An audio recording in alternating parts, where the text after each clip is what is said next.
Hey, what is up everybody? It is Only here and welcome back to another video.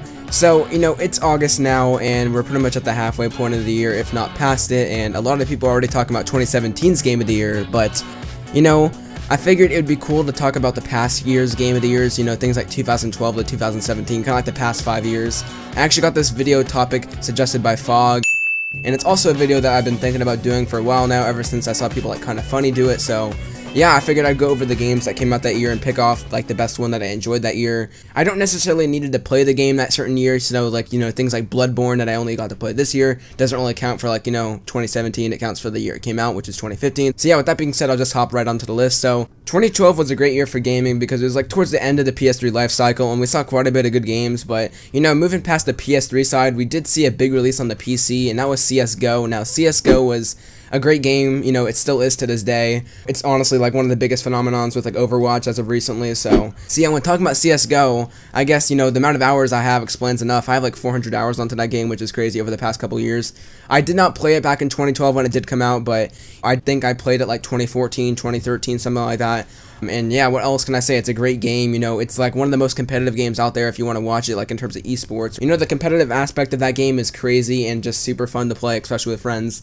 Definitely a lot of replayability there. I mean, it's a multiplayer tactical shooter in a way, so yeah, obviously that's what the game's going to be pretty much founded on. So yeah, CSGO, I think a lot of people know about it, especially if you're into PC gaming. Definitely one of Valve's gems, especially. And yeah, man, that game was crazy, and it still is, honestly. I still play that game to this day. In fact, I think I played it yesterday, which just shows how fun that game is. So yeah, CSGO comes in for Game of the Year for 2012 for me, at least. So yeah, I guess I would say honorable mentions for that year would be like something like Far Cry 3, since that was like another game I majorly played back then.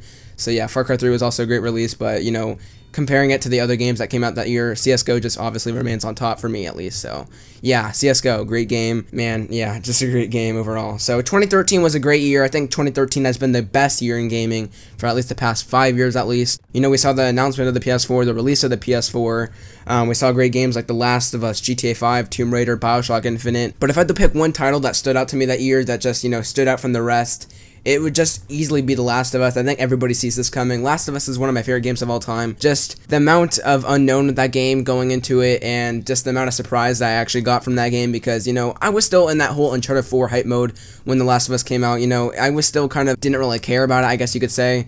And it kind of hit me hard like about a month after it released when I actually finally gave it a chance. I did buy it on day one, but I didn't really touch it that much. But once I did and I started getting into it, man, that game just surprised me as hell. And looking back at it, I'd say The Last of Us is definitely one of my favorite games of all time, especially just looking from an experience point of view and just everything it did, provide. Now, talking about perfect games, clearly no game is perfect, but if I had to like name a game that's like damn near perfect or something like that, Last of Us would be like one of the first games on the list to pick. Obviously, Naughty Dog's best, new IPs, you see their new IPs like Uncharted, they don't do like, so extremely well in the beginning, but by the second or third installment, they hit it out of the park. But Last of Us seemed to be like a hit from the get-go, which has been crazy, and that game is just insanely good. I think anybody that owns a PS3 or PS4 owes it to themselves to buy Last of Us, because it's just one of the must-haves on any PlayStation platform that you can get it on. So yeah, Last of Us, I don't think it needs any explaining. That game's just darn amazing.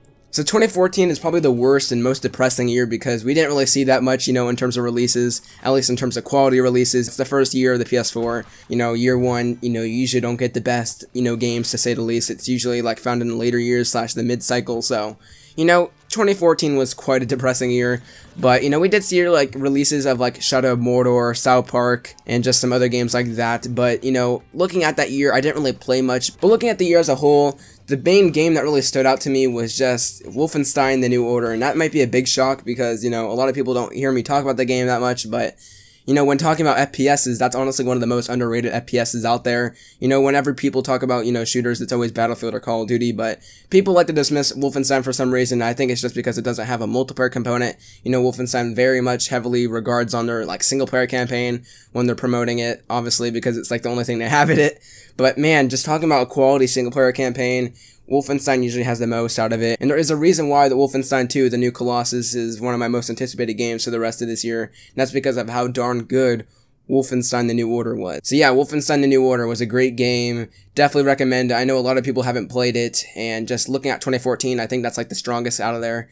There are things like Infamous Second Son, you know, Child of Light, Shovel Knight, which I have yet to play, but, you know, looking at the year as a whole, I think, you know, Wolfenstein: The New Order definitely deserves that spot, for me at least, you know, for Game of the Year for 2014 at least.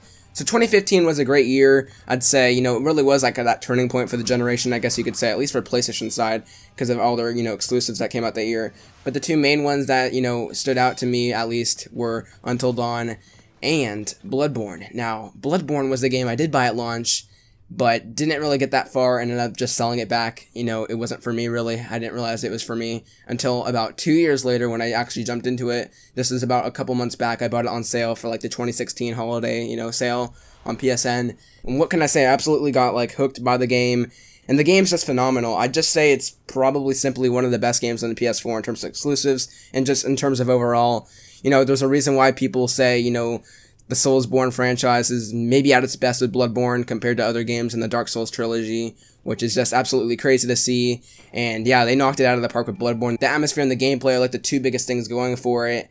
And yeah, what can I say? If you want a fun, challenging game with a great atmosphere and great level design, Bloodborne honestly probably is the best game for you. And that game, honestly, sometimes I even put it against Uncharted 4 and Horizon out there. And yeah, I'd even say it's better than Horizon, rivals Uncharted 4, honestly. There's some people that think it's better than Uncharted 4, and I don't blame them. The game is fun, and man, it's just easy to get yourself lost in that game. It's crazy good, and I think everybody needs to try it out if they're up for a challenge. And yeah, it's a different type of game, but I think that's a great thing, because, you know, a lot of games tend to, like, do the same things. But obviously, From Software does their own thing with the whole Soulsborne genre, I guess you could say, that they've kind of created at this point. And yeah, there's a reason why everybody critically acclaims Bloodborne, you know, as the game it is, and there's a reason why people want a Bloodborne 2, and that's because Bloodborne is such a good game, and I definitely think it definitely destroys everything in 2015, for sure. So 2016, kind of like the last year that I'm really going to talk about here. I will put in some 2017, you know, near the end, kind of like early stuff. But 2016, great year, probably the best year. You know, looking at PlayStation alone, we got Last Guardian, we got Uncharted 4, and we got Ratchet & Clank. 3 amazing exclusives all in one year. And not even that, we got a great, you know, couple releases like Mirror's Edge Catalyst, which is a sequel that I wanted for a while now. You know, back in the day, you know, Mirror's Edge was great on the PS3. We finally got a sequel to that, and just a bunch of third-party releases were great that year. Like Battlefield 1 was a great game. You know, it went back to its roots in terms of FPS. You know, a lot of great games came out that year. But, you know, obviously the one that I was affected by the most, and the one that I was looking forward to for the longest amount of time, and didn't really honestly disappoint, and that's Uncharted 4. Now, Uncharted 4, you know, I think everybody agrees it's probably one of the best Uncharted games, if not the best one. You know, to me, I still think I like Uncharted 2 slightly better, but Uncharted 4 really is kind of like a mature Uncharted game that kind of, you know, rewards the fans for playing the old 3 games and just showing much more, you know, mature Nate who has, you know, realized the past 3 games and just kind of gives you a complete package in terms of you play the past 3, it's finally time to end this journey, end it off on a good note, you know, the return of his brother and just the whole story. I think it's honestly one of the first Naughty Dog games to actually have a good story, because a lot of their stories are very simple with just complex characters. You know, Last of Us and Uncharted, they don't technically really have strong stories, but mainly in their, you know, characters that you fall in love with. But Uncharted had such a cool narrative, and yeah, the game's just great. I think I have very few flaws with the game. The game overall is just impressive on every speck of the mile. Yeah, it's just a great game. It did live up to the expectations I did have for it in the end. And yeah, the game's just completely amazing. I like how they took risks with it. They didn't go back to the old Uncharted formula. They tried to shake things up, which is much needed in this, you know, industry. And yeah, we got Uncharted 4 at the end of the day, and it's my game of the year for 2016. The game's absolutely phenomenal. I think everybody that watches this video and owns a PS4, you probably do have Uncharted 4 considering its sales. But if you do not, definitely pick it up. It's worth the buy. So yeah, I guess that brings us to 2017. Now, I haven't really played many games in 2017. You know, the only games I played in 2017 have been pretty much Injustice 2, Crash, and Horizon. Still need to play Zelda and Splatoon 2 and, you know, eventually Mario. But yeah, this year is going to be crazy in terms of game of the year. It's going to be an absolute, you know, shitfest at the end of the day.